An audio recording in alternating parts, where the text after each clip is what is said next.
Good morning, everyone. Thomas Montgomery, IIMFL and Smart Money Alliance. It is March 1st, Monday, March 1st. We get together at 8 a.m. Central or a minute or so before, most Mondays through Fridays. Now, we won't next Monday or Tuesday because of travel schedules, but throughout this week, we'll be getting together and most weekdays. This is where our distribution partners gather. We support, we train, we answer questions, we address concerns. And so this is a great format for us to get together and make sure that you know what you're doing, support you in what you're doing. Depending upon which role you're in will vary what you do, right? Because we have three primary roles. We have affiliates, free and easy to be an affiliate. Who wouldn't want to be an affiliate? You refer people into the Access to Capital program. You don't sell anyone anything, get great commissions. And from that, we're helping individuals get the capital to start or grow a business. We guarantee them at least $100,000 capital raise. In almost every instance, they're getting their first tranche of financing, FTF as we call it, within the first 30 days. And we're doing three things with them, right? And it's very important to understand. We help clients in the Access to program improve their financial literacy. We help them improve both their personal and business credit scores.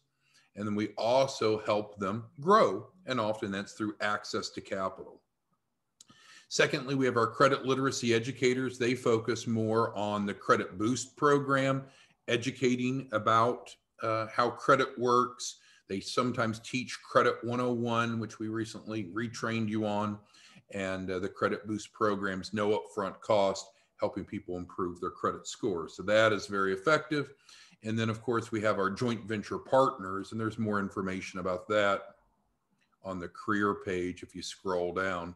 And our joint venture partners are those who are involved with actually working with clients. So it's a much different role being a joint venture partner. You're actually mentoring clients, writing the key person policies, and getting paid $100 an hour for doing the mentoring. But with that, we get together on most weekdays. And so today's format is we're going to have a quick discussion on ethics, and then we're going to move over to supporting each of you. Monday's an important day because those of you that have said, yes, you're ready to mentor clients and you're eligible, you are all assigned a bunch of clients over the weekend. So we call it a new cohort, a new group of clients that you're mentoring. So we want to make sure that those of you that are mentoring are fully ready and prepared and capable to mentor those clients that you were just assigned over the weekend. Each of those clients, again, if it's an orphan client, you're being paid $100 an hour to mentor, plus you're writing the key person policies, and any of you that are any good at all at insurance will be doing a financial needs analysis, evaluating other asset protection and wealth accumulation needs of these clients. So on average, you'll generate around $10,000 for every client that we assign to you. But let's talk ethics first, and then we're going to get over to supporting you. Remember, we have the Q&A function, question and answer within Zoom, kind of like a chat box. So go ahead and start typing in questions, comments, concerns you have. From an ethics perspective, number one, it's very important to not misrepresent what we do. Now, to protect ourselves, we have written agreements with all clients. And that written agreement clarifies, hey, this is the entirety of the agreement. Because sometimes they'll misinterpret what you may say or what you may not have said, and all of a sudden their expectations are out of sorts. We don't want that, right? That creates dissatisfied clients. So our agreements are in writing. We are responsible for following the written agreements, and the clients are responsible for following those written agreements. As a distribution partner, you don't have contracting authority on behalf of our organization, nor do you have the ability to change those agreements. That's why we regulate that. We send out the DocuSign, we copy you on it, they sign it, we sign it, they get an executed copy. And so it's just crucial that we have a high level of compliance and ethics and integrity, that we do what we say that we'll do, and we don't create expectations that's outside of the written agreement. Because it was just yesterday or Saturday, I forget which day it was, a client said, well, you guys promised me 100,000 in 30 days.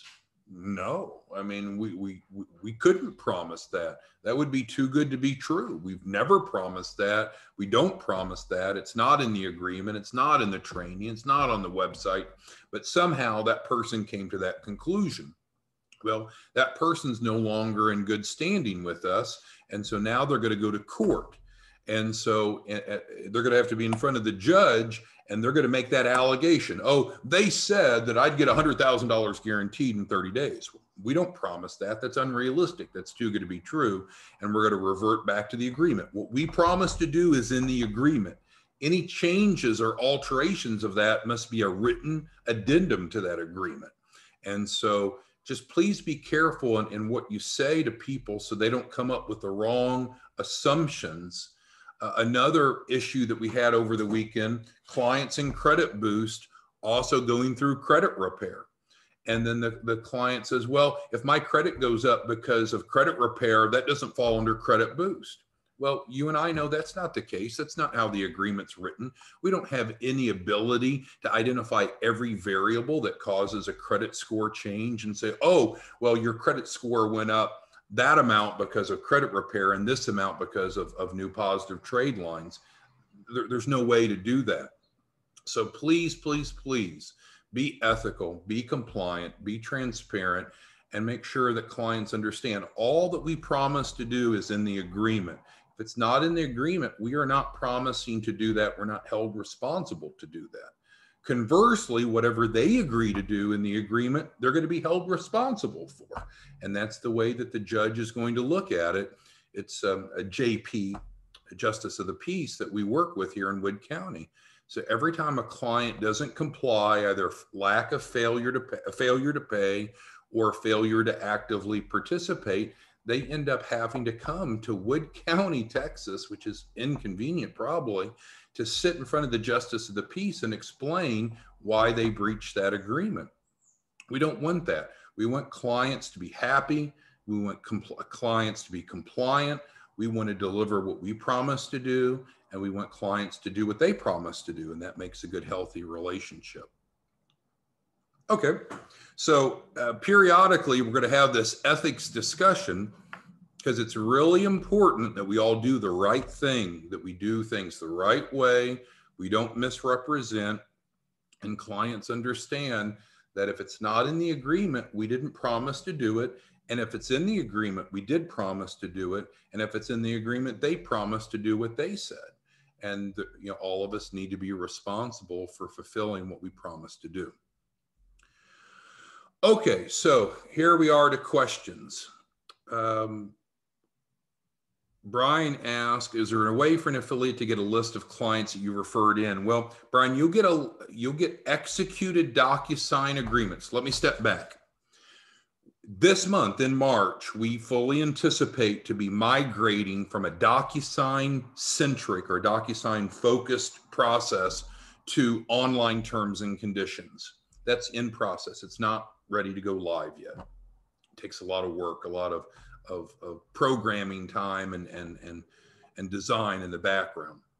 So right now, everything that we do is through DocuSign. It'll soon be online terms and conditions with better reporting, and you'll love that. But let's hold that discussion.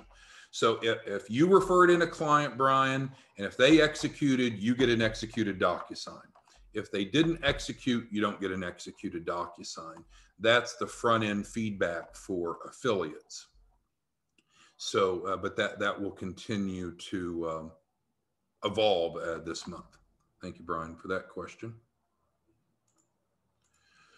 Okay, Scott's asking about the access to capital video, and I think we're going to find that on Contrarian AB on access to capital, and right here, I believe, is the video that you're looking for, Scott. And also, it should be on your landing page. We've created what seems like thousands. I don't really know the number, but it seems like we've created thousands of landing pages for you all, whether it be for Credit Boost or access to capital. And I'm pretty sure it's this short clip that's on your landing page as well. But again, we're going to have new landing pages soon. You want to pay for those, but we're going to have a new landing page, a new submittal process once this migration is complete. Scott asked, why receive so few completed DocuSigns? Well, we're current, so you would have received executed DocuSigns for your referrals that have completed them.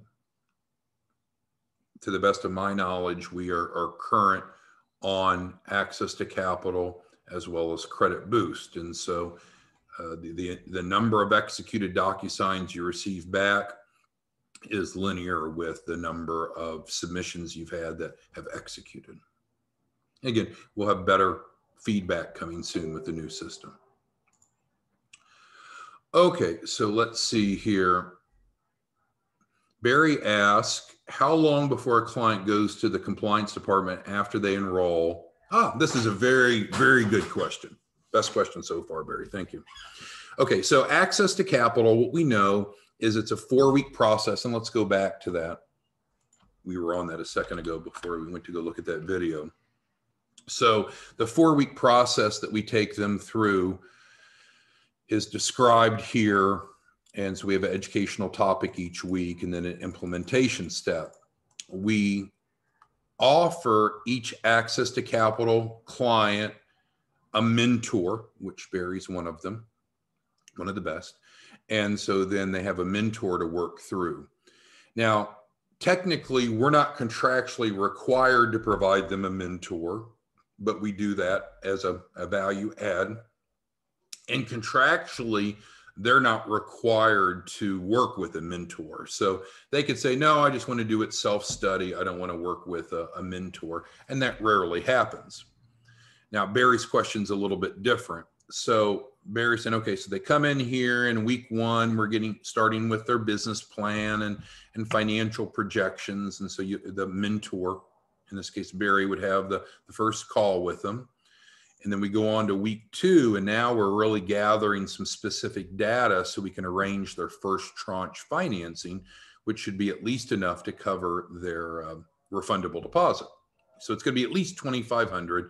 And we've got that safety net loan, 0% interest to at least finance the $2,500 refundable deposit.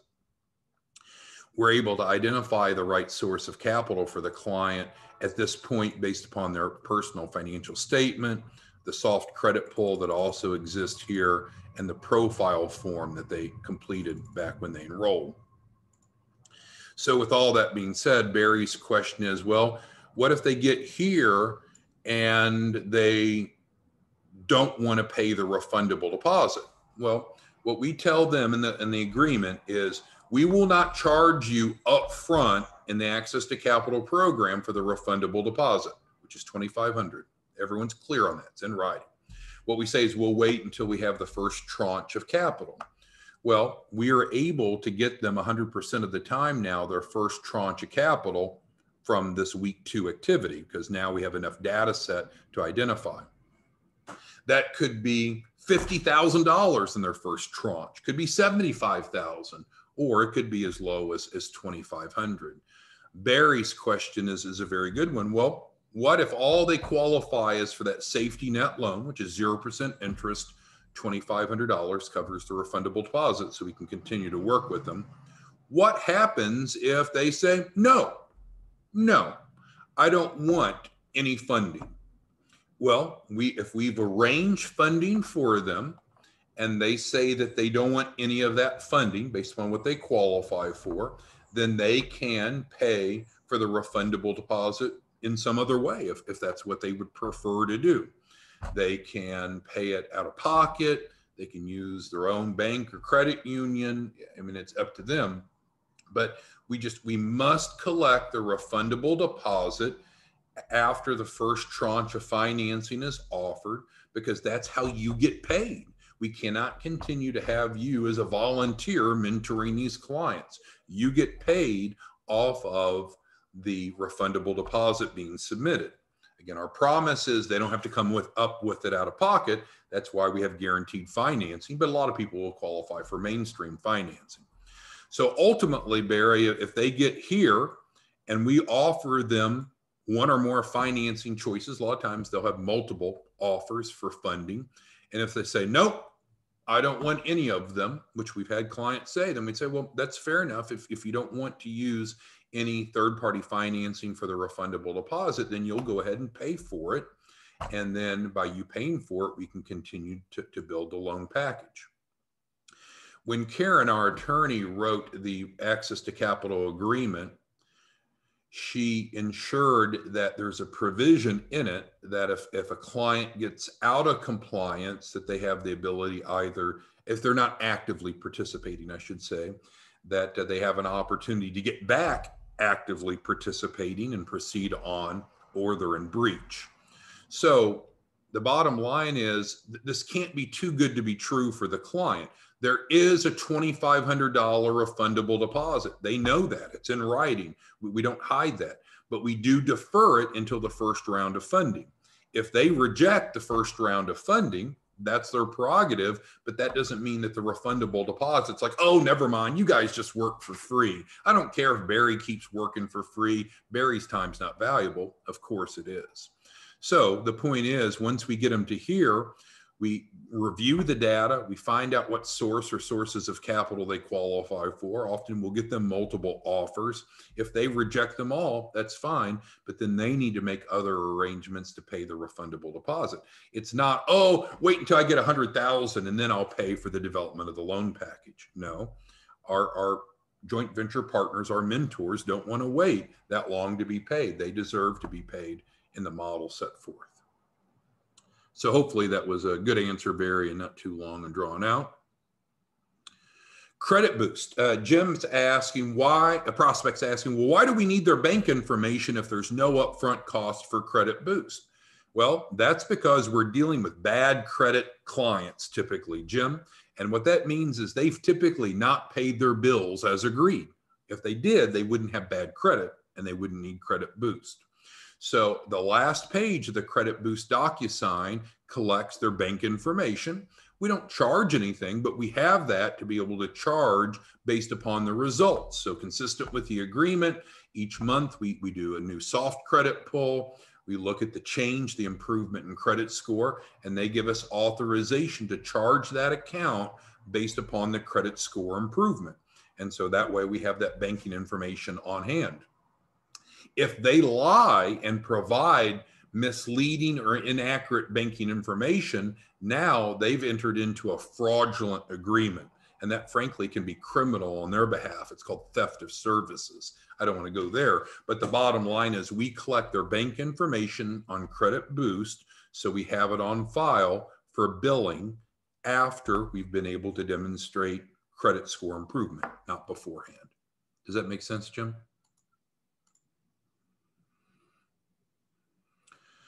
And Dion, yeah, feel free to use Calendly and schedule a call at your convenience. Yes, sir. Okay, so Barry says a client said they did all the steps in access to capital and they're waiting for funding because, and this is a good point. So what do we promise to do in access to capital, Barry? And I'm not picking on Barry, but he just asked the question. So there's no animosity with Barry. But in general, you know, what are we promising to do? We are promising any client that fully participates in access to capital to help them raise at least $100,000. We do not say, oh, just sign up and in 30 days, you'll definitely get 100,000.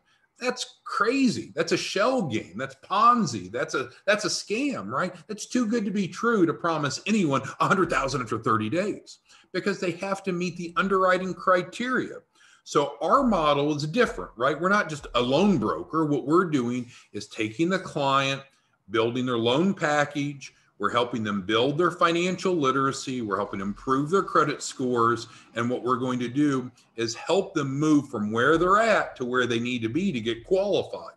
So there might be some work that needs to be done. They may not be instantly qualified for 100,000 after 4 weeks. In some people's case, they're not qualified for anything other than the FTF at the end of 4 weeks. There's more work to be done, but that's our proposition, right? We are technical advisors. We're providing them the guidance to get them from where they're at to where they need to be. So certainly, Barry, you're right. There's going to be some people that complete the 4-week process. Everyone should now get at least FTF here between weeks 2 and 3. But it may be that their circumstances, based upon what they want money for and their current circumstances, do not position them to be ready for the amount of funding that they desire. Therefore, what we do is we work with them to get them from their baseline where they are now to where they would need to be. That's what we're all about. So they would then continue to work with us. Maybe their credit is the obstacle. Maybe their liquidity is the obstacle. It comes down to the 3 C's, right? It's the same thing you and I learned in grade school. If you want to borrow money, it takes cash flow, creditworthiness, or collateral. You have to have at least relevant collateral. You have to have at least one of those 3 C's. Certainly, the more of the C's you have, the better off you are. But we will work with them to get them from wherever they are at the end of the 4 weeks to continue to progress until they raise at least $100,000. How long will that take? Depends on the client, right? Depends on the client. All right. Dion asked a good question. Yeah, so some clients will want a specific type of capital, and we can't guarantee that they would qualify for a specific type of capital. Let's use SBA loans, for example. And that's a little bit complicated because there's different types of SBA loans, but let's talk about SBA 504 loans. 504 loans are used for capital acquisition and or real estate, but there's still certain criteria that has to meet. So you might have someone that Dion says, I want an SBA 504 loan, but the type of building that they're trying to buy doesn't qualify. Well, we don't come out and promise any one type of funding because we don't know if they qualify for it or not. And we need to go through this 4-week process to figure out even what they do qualify. So yes, we guarantee at least $100,000 capital raise, but we do not say it'll definitely be source of funding A or B or C, because again, that's too good to be true. Just because they sign up with us, we can't say, well, okay, then you're guaranteed an SBA 504 loan. If they don't meet the underwriting criteria, they won't. Now, we can help them, if possible, meet the 504 criteria, which is fine. That's what we're here to do. But no, you don't want to go out there and promise people some specific type of loan, Dion, because they may not qualify for it. They might have to wait longer for that than they would other sources of capital. All right. Scott asked, what if someone doesn't want to provide their relevant information? Well, then they shouldn't enroll. I mean, we need a data set of information to be able to help a client build their loan package. And if they don't have the comfort or confidence or willingness to engage in the process, then they shouldn't, and that's okay. Maybe they should just go down to their bank and directly apply if they're in that good a shape. Joseph asked who gets paid for the orphan clients. And so for the mentoring, like Joseph, you got a bunch of clients assigned to you over the weekend. Awesome.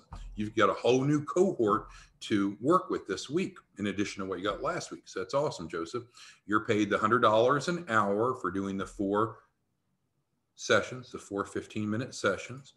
And then if they need the key person policy, then you'll be paid for that. But the referral source will be paid for the performance fee and their normal rates. We had a whole discussion about that. So just because a client's orphan, that doesn't mean that they didn't have a referral source. That just means that the referral source is not an active mentor. So we need someone else to mentor them. Great question, Joseph, and good luck with that big group you got starting today. Robert is asking, so yes, when we're building, and this is a great point, Robert might or might not have meant it to be this deep of a question, but let's go through it. So what we're doing is, again, we have to admit our ignorance. When a client signs up on day one, we do not know what the right source or sources of capital will be for them because we go through a 4-week process to improve their financial literacy, to improve their credit scores, and to build out their loan package, right? So with that being said, not all sources of capital have the same underwriting requirements. It's not one size fits all. So what we're doing is we're building out a loan package that is robust, that should be good enough for just about any type of capital, with the recognition that some clients won't have all the elements necessary for all types. So what am I saying? Business plans, for example. The sad truth is there's some sources of funding that do not require a business plan at all. And there are some sources that do. But when we're building out a loan package, we do build out a business plan because it's good practice. It's good for internal purpose, good for external purpose, and some sources do require it. But that's not to say that all sources require a business plan. Same with the key person policy. Do all sources of capital require a key person policy? No. Do some? Yes. Is it part of a good, well-designed loan package? It certainly is. So yes, that's the answer to why we do the key person policy. Do they need to have the key person policy before their first tranche of funding? No. Usually, well, they don't even learn about the key person policy and its relevance until lesson 3. We're going after FTF in week 2. And in many cases, we're getting them the liquidity from FTF to be able to pay for your key person policy. So they can often pay an annual premium. In other words, one lump sum up front. Thank you, Robert, for that great question. Scott says, if 75% of our clients are subprime, what percentage overall are defaulting on the 2,500? Well, we just started the new safety net financing recently, and it is whereby the individuals get the first 2,500. It's pretty much guaranteed approval, 0% interest. There is a small application fee, and it's low $100 payments. We'll have to give it some more time to actually see, Scott, what level of compliance we have with that instrument. It's concerning because if they do pay on time, then that can trigger new positive credit reporting that further builds their score. They took out an extension of credit and they're paying as agreed. What's crazy, Scott, is if they don't pay as agreed, then in fact it can report negative, which sets them farther back. But I don't know yet what the compliance statistics will be. And we've not even calculated February statistics yet because February just ended, 8 hours and 26 minutes ago. All right, so Jim says, follow up, I thought that we billed Credit Boost clients for the boost and did not automatically ping their bank accounts. Our current protocol is, Jim, that we will generate an invoice. Our Credit Boost department, which I'm not in, will invoice the client based upon the improvement and let them know that they have 2 days to pay. And that gives them some flexibility in how they want to pay that performance fee, which again is based upon the credit score improvement. If they don't pay as agreed, then certainly we legally have the right to automatically pull from their bank account with the ACH. All right, so Barry says we have clients that have paid the $100. Oh, yeah. So we'll have an announcement here soon on that $10,000 trade line. The reporting has been slower than we thought about, and we're working on resolving that and providing feedback. We're not currently enrolling anyone else in that $10,000 trade line until the reporting is resolved. All those people will have a report, and it'll be retro dated back, so it'll give them some aging. But there has been a delay in getting that $10,000 trade line to report. We'll talk about that more, most likely next week, but it's being resolved. John asked, does an affiliate receive a landing page? Yes, if you're a credit literacy educator, you get a Credit Boost landing page. If you're an affiliate and you're also a client of Access to Capital, then we give you a free Access to Capital landing page at no charge. But keep in mind, the landing pages are going to change and improve, as well as the reporting here soon, because we're switching over to the new platform this month. All right, Timothy asks, what other ways can leads be submitted? Well, at the bottom of each page of the IIMFL website, so we can even go to the home page, and at the bottom of each, you can see that there's an inquiry form, and so you can submit clients here. This isn't preferable, but it's an option. Landing pages are preferable, and again, we'll have a whole new system rolling out this month in March. Joseph has a question. Let's go back to the 4-week curriculum. And he's got a client that wants to complete the whole 4-week curriculum in 1 week. And it's not designed to do that. It goes once a week. They get a lesson, and then we implement it. They get a lesson, and then they implement it. It's not designed to be accelerated. Now, there's an exception to that, Joseph. And the exception, we've talked some about this, is we can get together and teach, you and I or any of us, we can teach this entire curriculum in 1 day. We go through this in 1 8-hour day. It's an aggressive day. We would get a group of people together, minimum of 20 people. We'll send one of our trainers, myself or one of the other more senior trainers out with you. The individuals will pay $396 to go through this curriculum. So it's not access to capital, it's a curriculum to go through. The small business certification, they pay $396. You keep half, we get half. So let's round it off. You're getting $200 a person times 20. You're getting $4,000, Joseph. And we take a group of people through this in 1 day. We've done this a few times, and it's awesome. It's kind of an accelerated path. But otherwise, if they're doing it remote, the normal way, Joseph, it is as laid out here, a 4-week process. Thank you for asking. Thank you, Scott, for your kind words. Yeah, and we had, on a prior version of the website, we had a whole page of testimonials and success stories.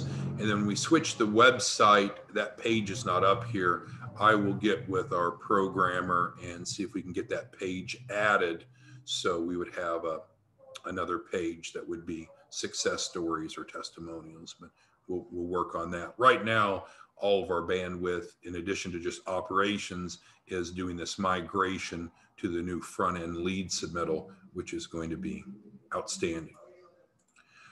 All right, so we're at 1 minute over. Anyone have any questions, comments, concerns? Mainly today was an open forum, making sure that we're answering your questions so you're ready to mentor these clients, or if you don't want to be mentoring, just capable and competent and confident to refer in.